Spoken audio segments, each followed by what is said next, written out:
안녕하십니까. 한국교회를 논하다 진행을 맡은 서정호입니다. 지난 1일 대법원 전원합의체는 육군 현역 입영 통지를 거부해 기소된 여호와의 증인 신도에 무죄를 선고했습니다. 징역 1년 6개월을 선고한 원심 판결을 깬 것인데요.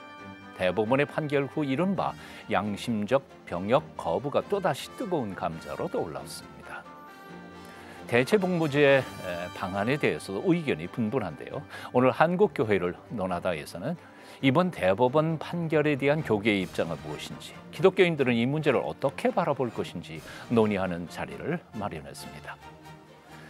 오늘 함께 말씀 나눠주실 분들을 소개하겠습니다. 미래목회 포럼 대표로 섬기고 계신 아홉길 사랑교회 김봉준 목사님 나오셨습니다. 반갑습니다. 안녕하십니까? 감사합니다. 바른군인권연구소 대표이신 김용길 목사님 자리하셨습니다. 반갑습니다. 반갑습니다. 법무법인 저스티스의 지용준 변호사님도 와주셨습니다. 안녕하세요. 네, 반갑습니다. 반갑습니다. 자, 보통 사람들은 사실 무슨 내용을 잘 모릅니다. 우리 변호사님께서는 지난 11월 1일 대법원 전체 합의체가 이 판결을 내린 이 내용과 그리고 의미를 말씀을 좀 해주신 것 같겠습니다. 네, 올해 우리가 이제 병역제도에 대해서 중요한 판결이 있었습니다. 헌법재판소에서 6월 28일에 한번 판결이 있었는데 그때 헌법재판소는 이 대체복무제도를 만들지 않는 것은 헌법 불합치다. 그렇지만 이 병역 거부를 했다고 해서 처벌하는 것은 합헌이다, 정당하다 이렇게 판결했었죠. 그런데 이제 올해 이제 11월 1일자로 대법원에서는 이 처벌하는 것에 대해서 이게 정당한지 아닌지를 이제 판결을 했습니다. 그런데 대법원 전원합의체 그 사례가 어떤 사례냐면 2013년 7월에 그 당시 이제 여호와 증인이었던 사람 같습니다. 오모 씨인데요. 그분이 이제 입영 통지서를 받고 입영을 하지 않은 겁니다. 그랬더니 이제 법원에서 1년 6월씩 1심에서 유죄 판결을 받고 또 2심에서 유죄 판결을 받고 이제 대법원에 상고가 된 거죠. 그런데 한 5년 만에 대법원에서 판결을 했는데 이렇게 이제 종교적 사유로 양심적 사유로 병역을 거부해도 병역법상에서 정당한 사유가 되기 때문에 처벌되지 않는다 하면서 이제 정당한 사유가 어떤 것이냐 하면서 이제 판결 기준을 했습니다.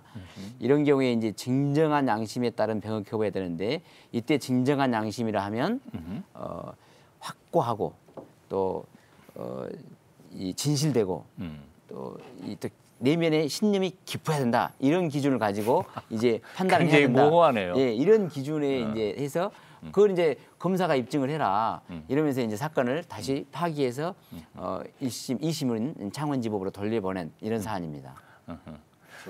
제가 질문 하나만 할게요. 네. 검사가 양심에 관한지 아닌지 판별하는 것은 개그계에서 나올 소재 아닙니까? 사실 그분이 예, 논리상으로 되게 어려운데 법적으로는 양심을 판단할 근거가 참 모호하네요. 예. 하여튼 이 사안, 그러니까 네. 이제 이 헌법재판소와 대법원의 판결의 차이가 이 대법원에서는 이제 구체적으로 진정한 양심인 걸 왜냐하면 대법원은 이제 판결을 해야 되기 때문에 그 양심을 판단하는 기준이 어떤 것이냐 하면서 이제 검사에게 치움을 이 증명책임을 지우는 그런 논리가 지금 쭉 들어 있습니다. 그렇군요. 사실상은 몇 년 전에 그 판결을 뒤집은 거죠. 예, 그렇죠. 그렇군요. 저 자, 교계 그러면은 반응은 어떻습니까? 교계 반응이야 속이 부글부글 끓고 있죠. 왜냐하면 대부분 기독교 신자들은 병역 의무를 다 했습니다. 그렇죠. 그뿐만 아니라 국민의 헌법에 명시된 4대 의무를 다 하고 있는데 군대 갔다 온 예비역이 좀 2천만 명입니다. 이번 판결은 군대 다녀온 2천만 예비군을 능욕한 판결입니다.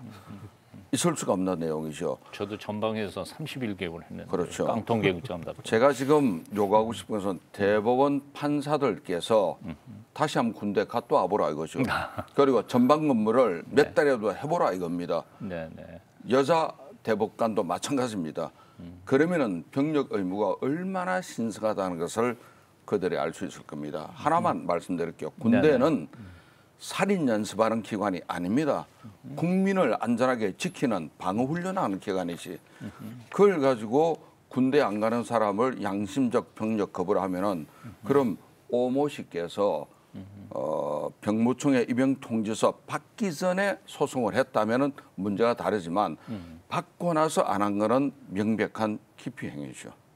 그러니까 이걸 기독교인들 입장에서는 교계 입장에서는 지금 속을 부글부글 1천만 기독교인들이 끓이고 있습니다. 교육의 반응은 있습니다. 일반 사회에서는 어떤 반응을 보이고 있는지 우리 김영길 대표님. 예. 조금 전에 아까 우리 목사님께서 개그계에서 나올 수 있는 반응이라고 할 정도로 했는데 이번에 어떤 부장검사님이 그런 식으로 했더군요. 네. 내보고 어떻게 그걸 판단하라고 그러냐. 그렇죠. 저는 이번 판단을 보면서 검사님들에게 검사분들을 신의 경지에서 판단할 수 있도록 했다. 저는 그렇게 좀 판단을 하고 싶을 정도로 정말 모든 국민이나 또 모든 법조계 심지어 시민단체뿐만 아니라 모두 다 이번 판결에 대해서는 의아해하면서 의문을 가지고 있습니다. 가장 먼저 떠오르는 것이요. 특정 종교에서 특혜 중에 특혜를 주었다. 여호와의 증인에 대해서 꼭 집어가지고 너희들은 병력 거부를 해도 이제 처벌할 수 없다는 그런 어떤 엄청난 이번에 사건이 일어난 것이죠. 특히 이번에 사법부가 어쩌면 사법부 농단이라고 할 정도로 말이 나오고 있는데 그 이유는 뭔가 하면 입법부가 지금 내년까지 이 가이드라인을 만들고 있습니다. 대체복무제안을 만들고 있는데 그 안 만들기도 전에 결론부터 대법관에서 벌써 여호와의 증인 너희들은 병력 거부를 해도 무죄라는 것을 아예 가이드라인을 제시해버린 거죠. 이건 상권분리 위반이라고 볼 수 있는데 그러네. 그런 어떤 내용까지 포함되어 있고요. 또 이 문제가 워낙 심각해가지고 한 여론조사를 보니까요.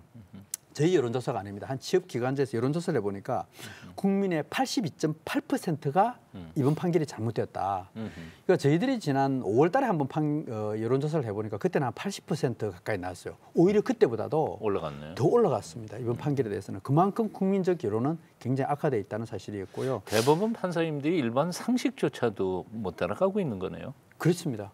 그래서 저희들이 이제 답답해가지고 지난 11월 16일 날 저희 바른군인권연구소에서도 성명서를 발표했습니다. 그 당시에도 이런 문제점을 조목조목 짚어서 이렇게 잘 해놨는데 혹시 이제 그 잘 모르시는 분은 혹시 11월 16일자 저희 바른군인권연구소 홈피에 들어오시면 이 성명서 내용이 다 들어 있습니다. 한번 읽어보시면 아마 좋은 그 정보를 획득할 수 있을 거라고 생각이 됩니다. 제가 가장 최근에 한 인상적인 하는 사항은 한 부모님으로부터 제가 전화를 받은 적이 있습니다. 네. 인천에 거주하시는 부모님인데 저한테 전화를 와가지고 어디 하소연할 때도 없고 우리 바른군인권연구소에 하소연을 합니다. 그런데 그분이 이제 농산훈련소에 판결 나기 전에 입대를 시켜놔놓고 오면서 왔다가 이제 이 소식을 들은 거예요. 그러면서 그런 이야기를 하더군요. 부모로서 이렇게 무기력할 수가 있고 대한민국의 외에 대해서 이렇게 원망스러울 때가 이번에 처음이더라 할 정도로 참 이게 눈물을 흘리면서 어떻게 하면 좋느냐고 그러면서 한 30분 저하고 통화했던 그런 기억이 납니다. 그만큼 이번 판결에 대해서는 아주 국민적 여론이 상당히 많이 지금. 군대 가는 20대 네. 젊은이들은 굉장히 실망과 분노가 치열할 거예요. 예, 변호사님, 2004년도에 대법원 판결하고는 정반대되는 결정을 짓고 말하는데요. 어떻게 이렇게 어처구니 없는 일들이 진행이 되는지 그 흐름과 이 결정 과정 또 배후 하여튼 아시는 대로 조금 설명을 좀 해주시면 그렇죠. 좋겠습니다. 쉽게. 네. 사실 여호와 증인들이 그 양심에 따른 또는 종교적 신념에 따른 병역 거부는 계속 해왔었죠. 네. 그래서 뭐 1950년대부터 계속 있었을 겁니다. 그런데 그때까지는 이슈가 전혀 안 됐습니다. 그런데 2001년에 그때 또 오시네요. 오태양이라는 그분이 이제 종교가 아닌 다른 그냥 평화적 신념에 따라서 병역을 거부하면서 그때부터 언론에 양심적 병역 거부란 말이 이제 많이 나오면서 이제 인권 단체들이 이제 활동을 시작하게 됩니다. 2001년부터. 그런데 그래도 법원이 계속 처벌을 했었다가 2004년에 처음으로 한번 하고심에서 한 건이 나옵니다. 무죄라고 해가지고 한 판결문이 나오죠. 그래서 그래가지고 하나가 나오니까 이제 다른 지방법원으로 해가지고 3건이 나왔습니다. 2004년에. 그때 그걸 보고 사회적 이슈가 많이 나왔죠, 언론에. 그러니까 대법원에서 전원합의체 판결을 해가지고 판결을 내립니다. 그때 13분 중에 12대 1로 12명은 다 처벌해야 한다. 이것은 주관적 양심이기 때문에 병역법에 보면 이렇게 돼 있습니다. 입영통지서, 소집통지서를 받고 정당한 사유가 없이 기간 내에, 그 기간이 이제 형역병 성립 3일입니다. 이 기간 내에 소집에 응하지 않으면 또는 입영하지 않으면 3년 이하의 징역에 처벌한다 할 때 이 정당한 사유를 이렇게 주관적 양심은 포함되지 않는다가 했다가 그때는 12대 1로 포함되지 않는다고 했는데 그리고 이제 헌법재판소도 이 문제를 3번이나 다뤘습니다. 2004년에도 한 번 하고 2011년에도 한 번 하고 또 이제 이번에 와가지고 2018년에 하게 되는데 그때 헌법재판소도 2004년이나 2011년에는 다 처벌하는 게 맞다 이렇게 했었죠. 근데 올해 와가지고 이제 14년 만에 대법원이 전혀 이제 다르게 판결을 했는데 그러면은 전에 대법원은 유죄고 지금 대법원은 무죄다. 법에 따라 판결을 둘 중에 하나는 안 했다는 소리지 않습니까? 그럼 전임자들 선배들이 판결한 걸 후배들이 뒤집어 엎어버리면 그건 엉터리 판결이라는 거 마찬가지인데 이게 과연 법대로 판결한 건지 아니면 정권 입맛에 따라서 판결한 건지 의심이 가는 겁니다. 그렇죠. 그러니까 이 법의 자체가 입법자 자체가 이제 병역법에도 정당한 사유가 없이 이렇게 돼 있기 때문에 그러면 정당한 사유가 무엇이냐 이 판단을 이게 이제 입법자들이 이제 이 재판관한테 또는 이 법관들한테 이제 해석을 하는 거죠. 정당한 사유가 무엇이냐. 그랬을 때 이제 2004년에 이때 대법원에 있는 대법관들은 12분이 한 명을 제외하고 12분은 다 이것은 개인적 사유가 말하는 것이 아니고 객관적으로 뭐 교통 두절이 됐다는지 뭐 전쟁 사변이랄지 이런 사유가 돼야 된다 이런 거에다가 이제 14년 만에 와가지고 할 때는 이게 이제 역전돼 가지고 9대 4로 9분은 그런 양심상의 사유도 정당한 사유가 된다 하고 4분은 아니다. 옛날처럼 우리 이제 목사님 말씀하신 것처럼 옛날처럼 그대로 가야 된다 하는 게 4분이 있었습니다. 이전에는 병력 깊이가 상당히 큰 죄였는데 지금 정권에선 대통령은 군대를 분명히 갔다 오신 것 같은데 주변에 있는 비서실장하며 그 나머지 모든 비서인들이 병력을 깊이 한 분들이 많습니다. 그래서 군대 가는 것 자체를 경시하는 분위기가 아닌가 하는 이런 기독교계의 의심이 굉장히 확산되어 있는 입장입니다. 이번 판결 때문에.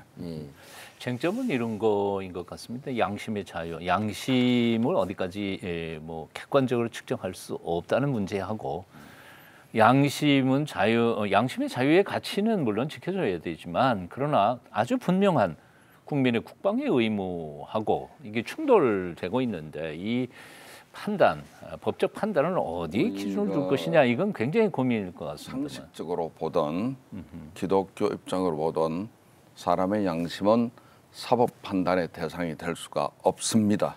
그건 분명합니다. 법이 어떻게 인간의 양심을 판단합니까? 말이 안 되는 소리거든요. 그러면 양심이라고 하는 것에 대한 정의를 조금 짚어주셔야 돼요. 제가 한번 예를 들어서 쉽게 말씀드리겠습니다. 네네. 기독교의 양심은 우상 숭배하면 절대 안 되죠. 불교인들의 양심은 부처께 나가서 절해도 그건 전혀 문제 안 됩니다. 종교마다 양심이 달라요. 천주교 양심은 마리아도 존경스럽게 여깁니다. 유교의 양심은 조상 제사를 하도록 되어 있습니다. 우리는 용납이 안 되죠. 종교마다 사람마다 양심의 근원은 조금씩 차이가 납니다. 보편적 양심은 살해나면 죄가 되는 것은 분명한 양심의 보편적 양심인데 종교마다 가지고 있는 그 엄밀하고 세밀한 민감한 문제를 법이 다룰 수 있다는 것은 말이 안 되는 소리입니다. 김영길 대표님 양심적 이런 말이 뭔 뜻이에요? 용어 하나 때문에 네. 이게 많은 사람들이 혼란을 겪고 또 이게 대해서 우려하는 부분이 하나인데요. 분명히 저들이 주장하는 양심과 헌법상이 주장하는 양심은 틀립니다. 헌법상에 주어진 양심, 또 우리 방금 목사님께서 말씀하신 그 양심은 누구나 인정할 수 있는 객관적인 양심입니다. 그런데 저들이 주장하는 병력 거부에 주장하는 그 양심은 철저히 개인적 주관적 양심이에요. 똑같은 용어이지만 엄청난 차이가 있다는 거죠. 적어도 법적으로 판단할 경우에는 사회적 합의가 이루어져야 된다는 거죠. 그렇죠. 이게 헌법재판소도 그렇고요. 대법원 판결도 그렇고 저는 우려스러운 부분이 이게 원래 국민적 합의에 의해서 이런 부분이 되어지잖아요. 우리 이 헌법 5조 위반에 보면 국방의 의무를 신성한 의무라고 표현할 정도로 헌법상에 그렇게 돼 있는데 이걸 깨트리기 위해서는 국민적 합의가 있어야 되지만은 헌법재판소나 대법원 같은 경우에는 한 개인에 의해서 개인이 내가 병력 거부하게 해서 투쟁적으로 이번 판결이 난 거죠. 합의가 된 게 아니라 내가 이런 어떤 투쟁을 거쳐가지고 판결이 난 상황이기 때문에 국민적 합의가 된 상황은 아닙니다. 그러니까 그렇죠. 국민적 여론하고 이제 괴리가 됐다는 말씀을 드리면서 양심적 병력 거부란 말을 일부 언론에서는 종교적 병력 거부라 바꿨습니다. 그게 맞는 표현인 것 같아요. 그래서 어떤 목사님 기독교 단체에서는 조롱하는 말을 하기를 대법관들이 국어 공부한 뒤에 육법 전설을 연구하세요 하고 그 말이 지금 돌고 있습니다. 저는 네. 또 한 가지요. 이제 저는 종교적 병력 거부도 저는 그렇죠. 내심적으로 깊이 들어가 보면 이것 말도 또 잘못됐다고 봅니다. 왜 그런가 하면 이 종교적 병력 거부를 하면요. 한 특정 종교에 혜택이 돌아갈 수밖에 없습니다. 그렇죠. 그 종교에 대해서 병력 거부를 인정하는 종교에 혜택이 돌아갈 수밖에 없기 때문에 종교적 병력 거부도 엄밀히 이해하면 잘못됐고요. 발생 원인적인 측면을 좀 따져봐야 된다고 저는 보는데요.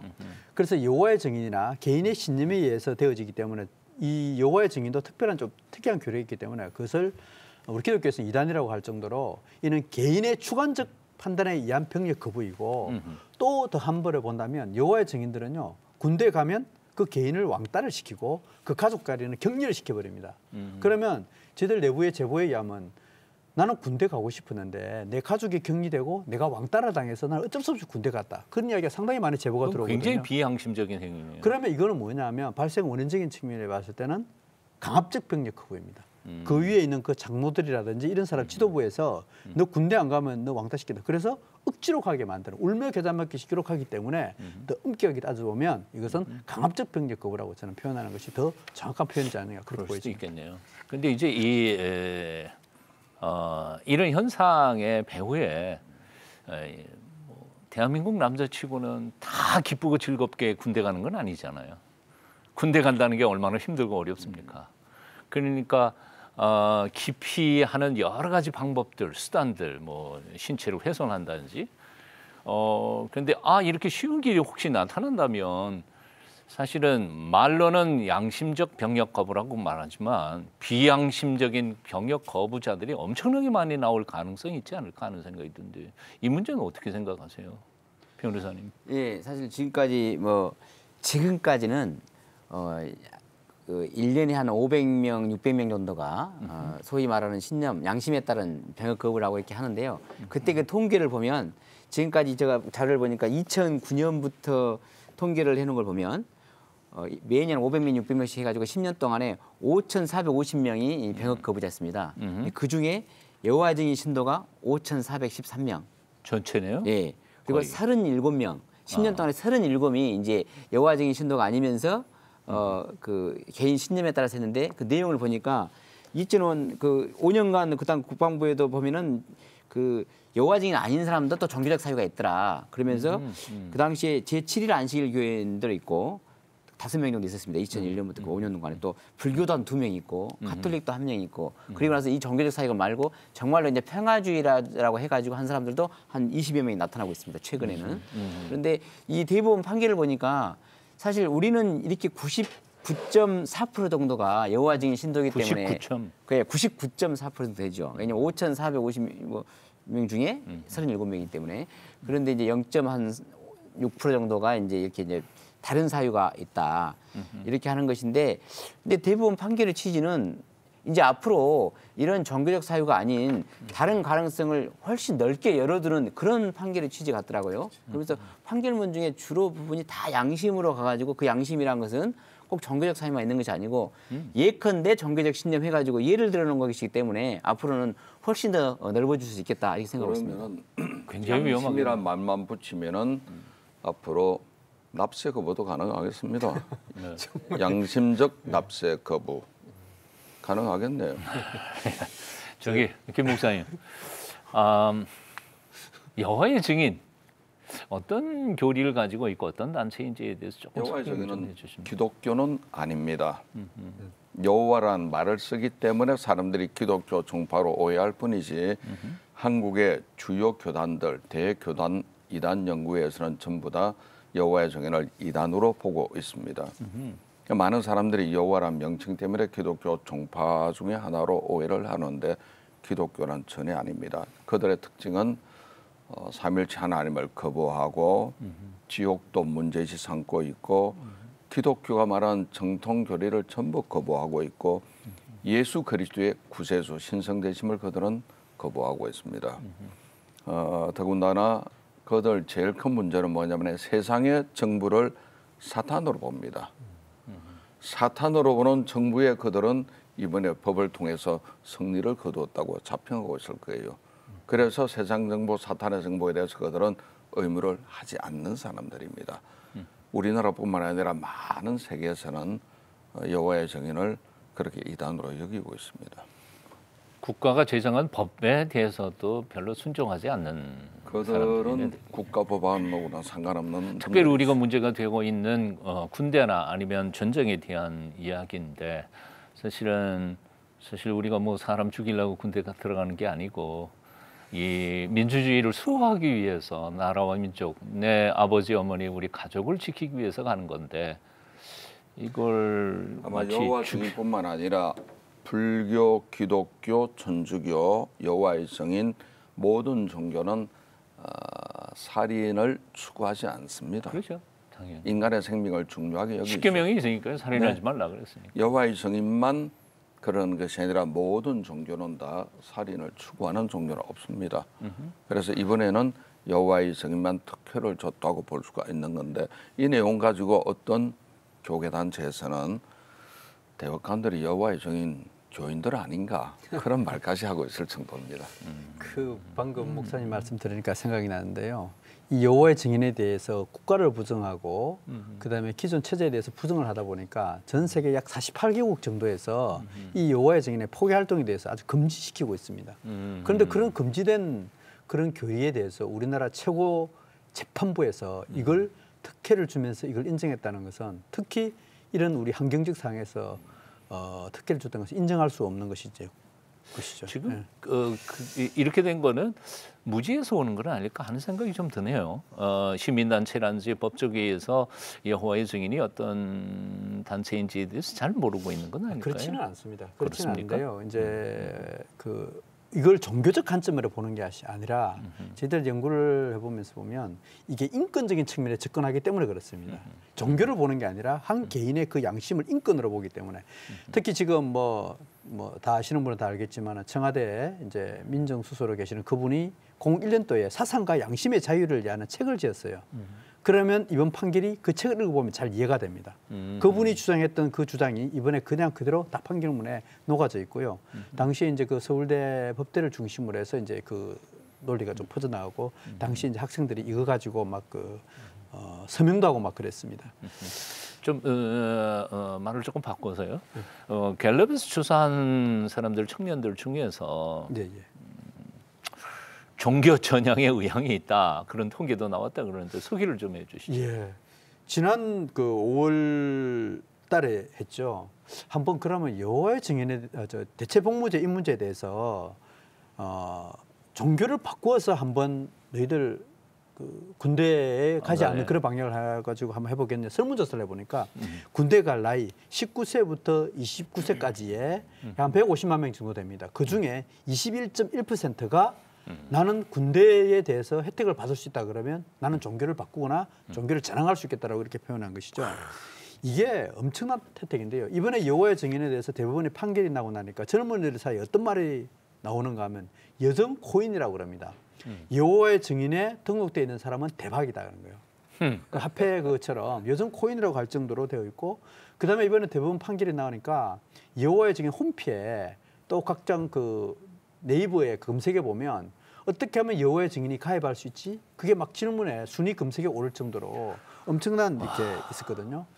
그래서 저희들이 이제 이 문제 때문에 한번 내부 조사를 한번 해봤습니다. 확인해 보니까 여호와 증인 측에서는 뭐라는가 하면 자기들이 무조건 다 줄 수는 없다. 그 대신 2년 동안에 와서 자기들 나름대로 단체에 와서 봉사활동을 해라. 그 봉사활동이라는 것은 포교행위입니다. 포교행위를 하고 나면 뭐 거저먹네요, 그냥.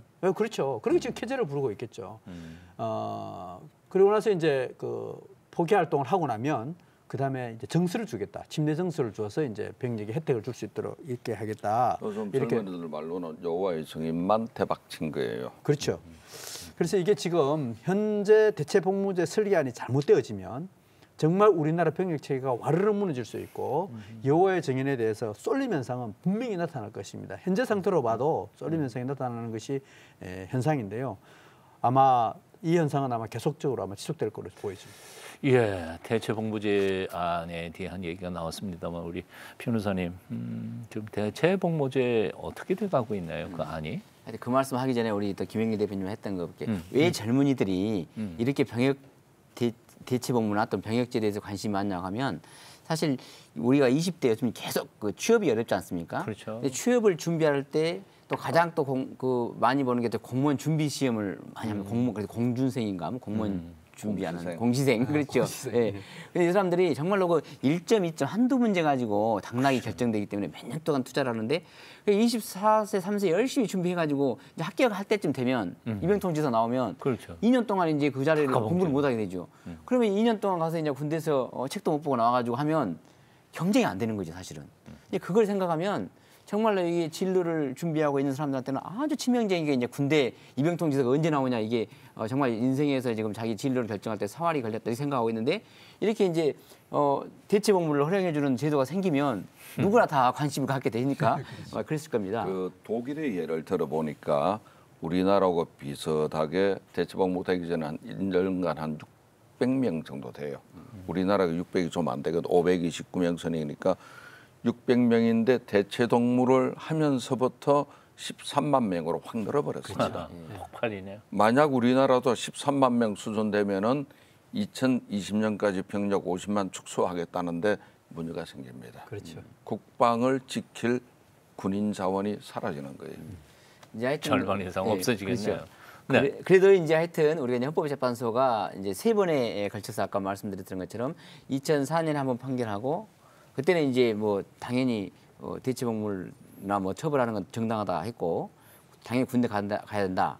또 2011년에 또 한 번 했었죠. 그때도 당연히 그 여호와 증인이라 하더라도 당연히 그 군대를 가야 된다. 처벌하는 게 정당하다 했다가 이제 올해 이제 6월 28일 날 재판관들이 이제 7대2로 했었죠. 그러면서 이제 양심을 이유로 어떤 종교상의 이유로 병역을 거부한 것을 대체복무제를 규정하지 않은 것이 이제 위헌이다.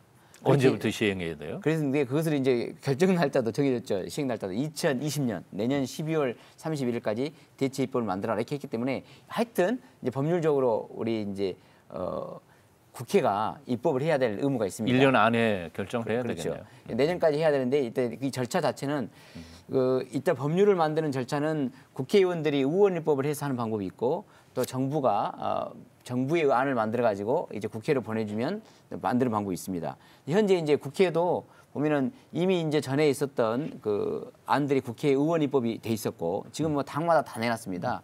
이것도 있고 또 정부안이 준비가 되고 12월 달쯤 아마 이제 국회로 간다고 하는데요. 이렇게 되면 이제 이 안들을 가지고 국방위원회에서 표결을 거쳐서 다시 또 대체 입법을 그 대체 복무에 관한 대체 법안을 만들고 이걸 또 이제 본회의 통과해서 하게 돼서 법률이 확정되면 이제 시행 단계에 들어가는데 그때 시행 단계가 되면은 이제 입영통지서 나온 사람들이 이제 심사 기구에다가 내가 지금 양심적 병역 거부를 하려고 하는데 나를 심사해 주세요 하면서 신청을 하게 되고 그러면 심사를 해서 정당하다 하면 이제 대체복무 기간을 지정해서 아마 대체복무를 하게 되는 이런 절차를 거치게 될 것입니다. 굉장히 바쁘네요. 시간이 별로 없죠, 그래서. 예, 대충 국방부에서 검토하고 있는 대체 복무제는 어떤 안들이 지금 거론되고 있는지. 예, 현재 국방부 안에 검토되고 있는 것은 이제 교도행정, 교도소에서 근무하는 방향하고 이제 소방직에서 이제 검토하고 있는데 대체적으로 이제 그 교도행정에 이제 집중되고 있으면서 근무 기간은 현 육군 복무 기간의 2배인 이제 36개월로 거론하고 있습니다. 근데 지금 뭐 국가인권위원장이 뭐 국방부 장관을 만나가지고 더 줄여달라 1.5배 이상은 뭐 징벌적 복무다 그렇게 하고 있는데 여하튼 지금 국방부 안은 36개월로 되고 있고요. 심사 기구는 국방부 안에 두겠다. 그러면서 민간위원을 두어서 하겠다는 게 있고요. 그다음에 병무 간장 기간은 아직 미어정입니다. 그러니까 이게 교정직 같은 경우는 법무부에서 간장해야 되기 때문에 국방부에서 받았다가 아마 법무부로 줄 가능성이 있는데요. 그렇게 될 수 있고, 근데 합숙 근무를 원칙을 하면서 이렇게 되고 있습니다. 근데 문제는요. 지금 이분들의 그 인권 단체나 국가인권위원장이 이제 제시하는 그런 거 보면 징벌적 그러는데요. 정말 저분들은 제대로 알고 있는지 또 현역 복무자들은지 국민적 감정은 알고 있는지 참 의심스러울 정도예요. 국가인권위원장이 할 일이 없어가지고 국방부 장관을 만나가지고 27개월 이하로 줄여야 된다 그러는데 제가 하나 예시를 한번 대서볼게요. 지금 우리 대체복무제를 하고 있는 산업기능요원들이 있습니다. 산업기능요원들은 34개월을 근무해요. 오. 특별한 자격을 가지고 있으면서 국가의 이제 경제 발전을 위해서 들어가는 그 인원들인데요. 법적으로 딱 규정이 있는 거네요. 그렇죠. 34개월 근무하고 그리고 동원 예비군에 소집되고 그다음에 또 나중에 그 예비군 노련도 받습니다. 당연하게. 그래요? 이 돼 있고 그래 돼 있고요. 그다음에 이제 예술 체육 요원들이 있어요. 그리고 예술을 다루는 사람인데 음악이라든지 또 체육의 특기를 가진 이분들도 역시 마찬가지 34개월을 근무해요. 그 대신 544시간을 이제 별도로 봉사 시간을 또 갖습니다. 갖고 기초 훈련 자주 받고 그다음에 예비군 소집되고 동원 훈련 받고 그리고 나중에 또 전시가 되면 여러분이 전시가 되면요 여성들도 동원돼요. 그렇죠. 그 인력 동원이라 그래가지고 그런데 이분들은 병력 뭐 18개월, 30, 뭐 27개월 하고 나서 그 다음부터 아무것도 없어요. 예비군도 없어요? 지금 뭐 예비군은 끝까지 편성이 안 돼 있습니다. 그리고 그래요? 이런 어떤 형태 속에서 완전히 특수계층 그래서 저는 양산이네요. 이번에 그 주장하는 여성 인권위원장이라든지 이분들이 주장을 보면서 한마디로 권리만 찾고 의무만 수행하지 않는 얌체족이다. 좀 표현이 좀 그렇지만 국가인권위원장이 누굽니까? 최영애 문제네요. 이제 인권위원장인데요. 그래서 조금 뭐 그분들에게 안 소리지만은 좀 국가를 떠나야 되지 않느냐. 아니 나라를 누가 지킵니까 그러면? 그러니까 국가인권위원회 없어도 되는 기관 아닙니까? 지금 우리나라 법 체계로 충분합니다. 그건 우리 논외로 하고 얼마나 징벌적. 답답했으면 그러시겠습니까? 아까 대표님께서 말씀하셨던 징벌적이라는 표현이 그렇게 사용할 경우에 그러면 군대 제대로 갔다 오는 사람들은 징벌이 아닌가요?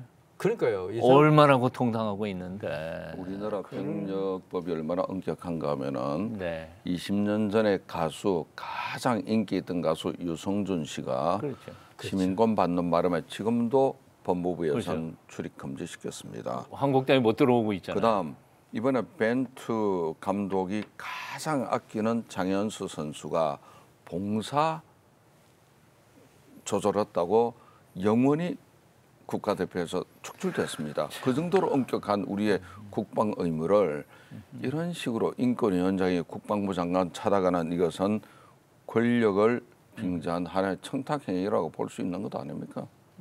말이 안 되는 소리예요. 세 가지 요건일 것 같으네요. 어디에서 하나, 또 기간을 얼마나 할 거냐, 그리고 그거를 심의 기구를 어디에 둘 거냐 하는 것인데 우리 변호사님께서 조금 요약을 좀 해주시면 좋을까요? 우리 뭐 김영길 대표님께서 말씀하셨지만 이제 국방부에서 이미 논의할 때 이미 그 대치 복무를 할 기관 같은 것이 이제 거의 좀 많이 좁혀진 것 같습니다. 교정 시설 분야가 이제 가장 확정적으로 되는 것 같고, 근데 거기에다가 이제 소방 시설을 포함시킬 거냐 말 것이냐 하고 있습니다. 원래 이제 시민단체에서는 소방 시설을 가장 우선적으로 주장을 했었는데 왜 지금 바로 소방 시설을 못 가고 교정 시설을 우선으로 검토하냐면 의무 소방원들이 지금 있거든요. 근데 의무 소방원들이 지금 하고 있는데 사실 의무 소방원들 경쟁률이 좀 치열합니다. 그렇게 의무 소방원이 하고 있는데 또 이 대체복무자가 들어가고 하면 기간도 안 맞고 이렇게 형평이 안 맞기 때문에 일단 의무 소방대원들이 이제 조금 있다 사라집니다. 또 의무 경찰도 없어집니다. 왜냐하면 이건 출산율 때문에 우리나라 출산율이 저하되기 때문에 이제 병역 자원이 줄어들게 됩니다. 사실 지금까지 이 그 의무 경찰의 경쟁률이 30대 1이 넘습니다.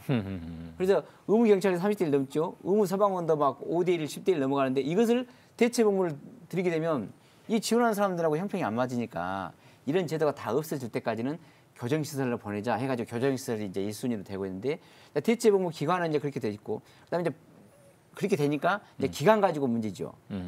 시민단체가 주장하는 거는 기간을 그러면 지금 일반인들은 1.5배. 최소한 2배는 해야 된다 했더니 또 뭐 1.5배로 인권위원단도 주장하고 하고 있는데 또 하나 더 문제가 이제 심사 기구죠. 대부분들 계속 걱정하는 게 그거 같습니다. 그러면 이 양심을 이제 판단을 해야 되는데 누가 판단할 것이냐? 이제 자기가 이제 아까 말씀한 것처럼 시험 공부를 열심히 해야 되는데 군대 들어가면 공부를 못 하니까 아무래도 그래도 밖에서 하면 교정시설 같은 데서 하면은 공부를 할 수 있지 않을까 하는 그런 좀 그 희망이 있겠죠. 그렇게 되면 기대가 있으면 다 지원할 텐데 도대체 양심을 어떻게 심사할 것이냐 가장 어려운 문제입니다. 그래서 대부분도 이제 뭐 여기서는 양심만 하는 게 아니고 진정한 양심이 다 있고 진정성을 판단하면서 확고해야 되고 또 진실해야 되고 신념이 깊은 신념이 있어야 된다 이렇게 하는데 그것도 검사가 입증을 하면 어떻게 합니까? 그러니까 또 검사님한테 당신이 다 없는 걸 입증한 건 힘드니까 그래도 있는 자료를 갖고 검토해야 되지 않겠냐 하면서 이것을 양심적 병역법을 주장하는 사람이 소명 자료를 내면 구체적인 자료를 내면 이걸 이제 검사가 보고 판단을 해서 기소를 하든지 말지 결정하고 또 법원은 그걸 보고 판단하라고 합니다. 그런데 지금까지 이 대체복무를 운영했던 나라들 다 보면 결국은 양심적 병역 거부를 주장하면 다 인정할 수밖에, 다 해줄 수밖에 없습니다.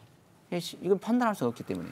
어쩌면 영화의 증인에 있는 고위급 종교 지도자들의 양심을 판단하게 되는 것 같은 느낌이 드네요. 예.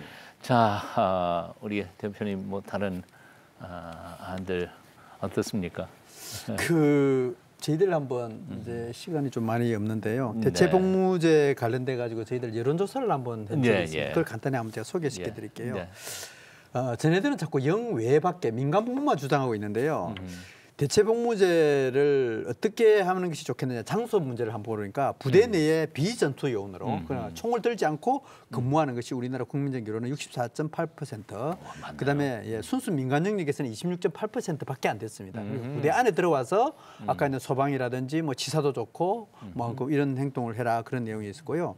그다음에 구체적인 대체복무의 유형으로서는 제일 많이 이제 나온 것이 전사자 유해 발굴 활동이었습니다. 6.25 전쟁 때 돌아가신 그분들의 유해를, 국가를 위해서 희생하신 그분들의 유해 발굴 활동이 찬성이 약 78.9%. 그것도 군대 안에 있는 거죠. 그렇습니다. 군대 안에 지금 하고 있는 업무인데요.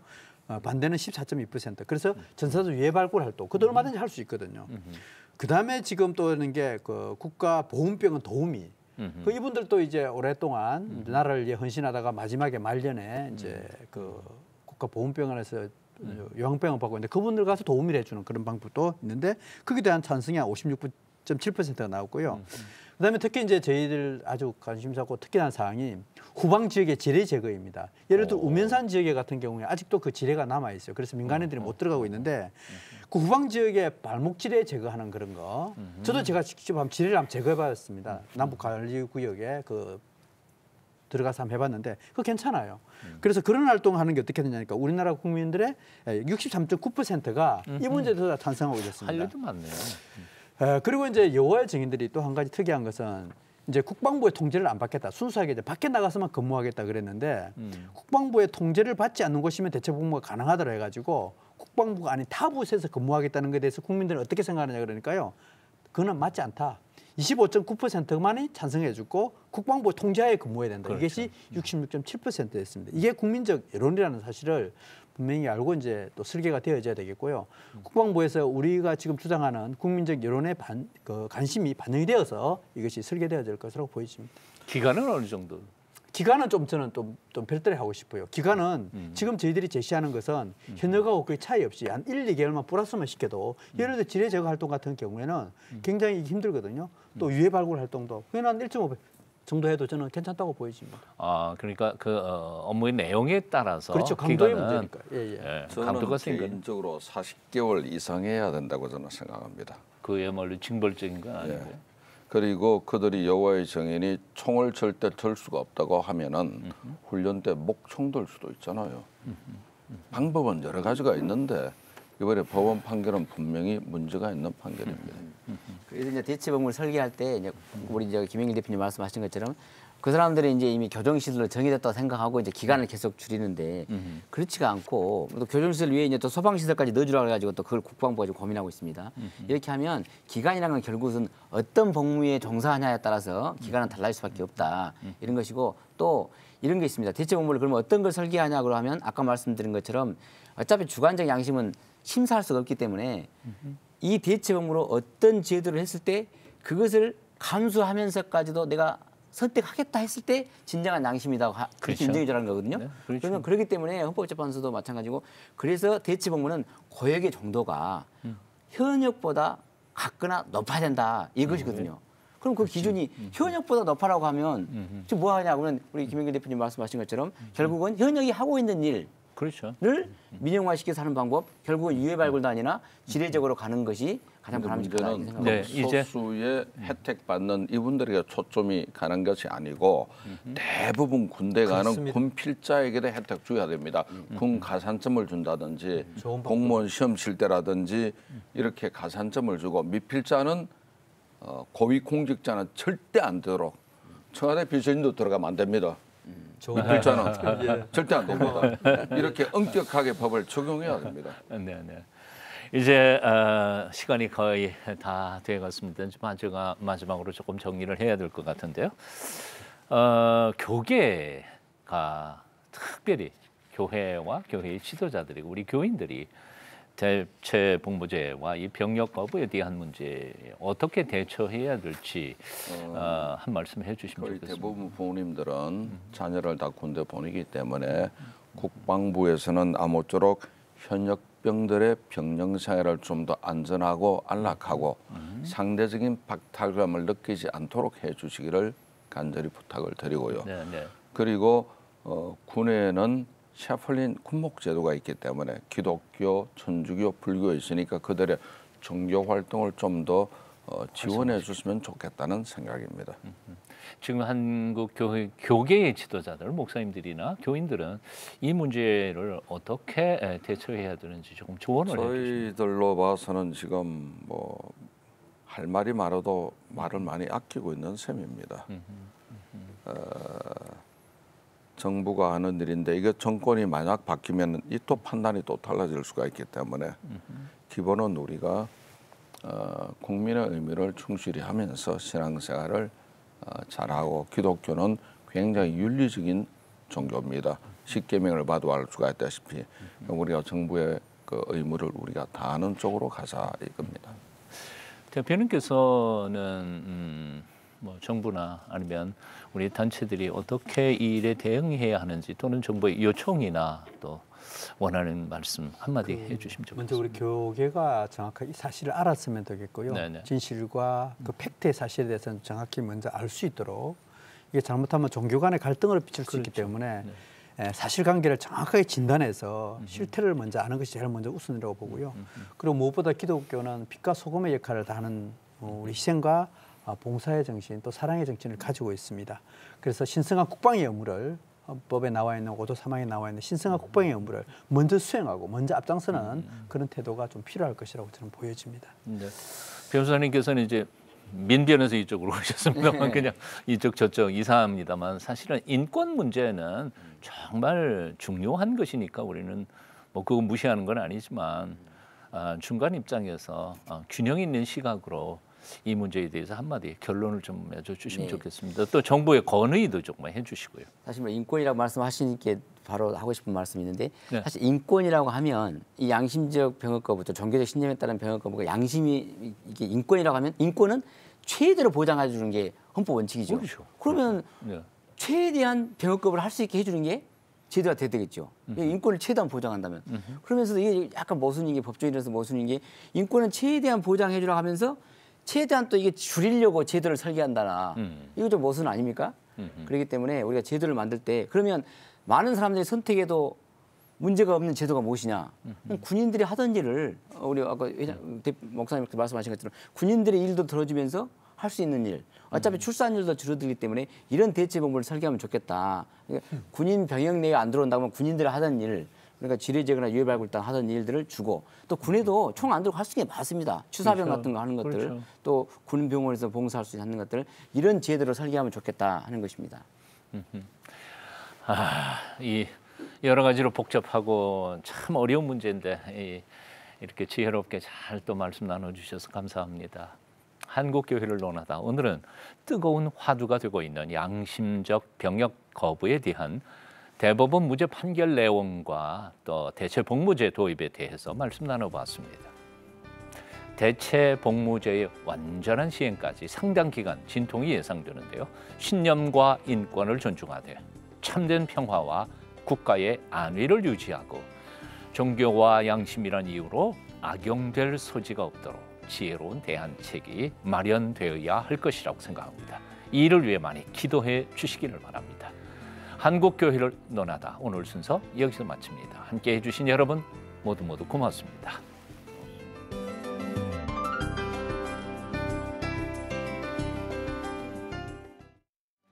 이 프로그램은 CTS 방송가족의 사랑과 후원으로 제작되었습니다.